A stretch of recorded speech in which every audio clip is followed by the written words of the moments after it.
Повелете прашање. Дали очекувате од Иванов да ви даде мандат?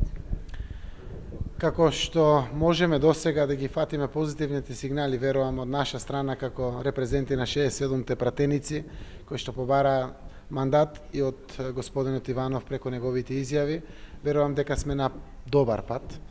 Ние сме подготвени преку изјава, пишано, јавно, гласно, да ги потврдиме уште еднаш пред господинот Иванов нашите конечни, дефинитивни и непоколебливи конфирмации или потврди за унапредување на унитарноста на Република Македонија, заштита на територијалниот интегритет, суверенитетот на Македонија, целосно почитување на Уставот и отварање секако перспективи за нашата интеграција во НАТО и во Европската Унија.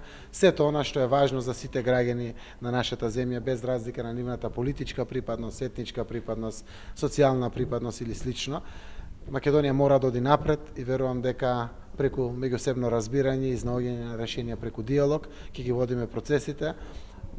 Од проста и едноставна причина, граѓаните се изморени од кризи, изморени се од насилства, очекуваат среќни моменти, очекуваат радости во оваа земја и секако очекуваат да тие радости ги почувствува буквално секое семејство, без разлика на кој дел од нашата убава земја се наоѓаат граѓаните. Изјавите неколку пати дека рано е да се збори за новиот формат на владата, но еве денеска за прв пат зборувате во име на три партии. Дали ова значи дека голема е веројатноста да ве видиме во еден ист формат на таа форма? Јас зборував денеска од името на 4 коалиции, така да ги кажем, или партии. Тоа е мојата, предводена од Социјалдемократскиот сојуз, ДУИ, Движењето БЕСА и Алијансата за албанците, која што сама има неколку партии, но денеска прв пат зборувам од името на сите. Јас се надевам дека ќе зборам од името на сите и во иднина, заради тоа што 67-те подписи на пратениците кои што застана во потребата да се даде час поскоро мандат или ден побрзо мандатот, дава доволно оптимизам и јас да се надевам дека ќе успееме да се договориме со сите политички субјекти, така да и новата влада да има фиксно 67 мнозинство, а се надевам дека со позитивни чекори и постапки од страна на новата влада ќе добиваме поддршка и од останатите пратеници кои што работат во парламентот, а нема да бидат дел од новото парламентарно мнозинство. Во многу случаи ние ќе очекуваме поддршка од идната опозиција. Сите знаат дека реформите во правосудството се со 2/3 и ќе ни треба овде поддршката по пат на диалог, разговори. Јас верувам дека не постои политички субјект во Македонија кој што не се залага за независно правосудство во нашата земја.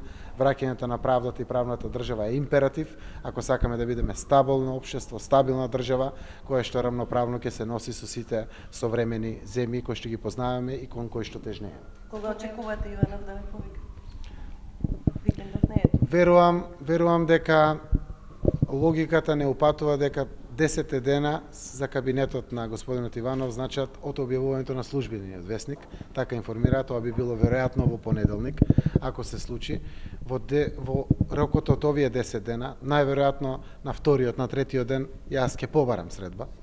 Во името исто така на сите лидери на политичките партии кои што стојат за мнозинството, би го посетил господинот Иванов и уште еднаш да ја потврдам гаранцијата за сето она што е важно, се со конечна цел да не се губат денови повеќе во Македонија и ден поскоро да се додели мандатот.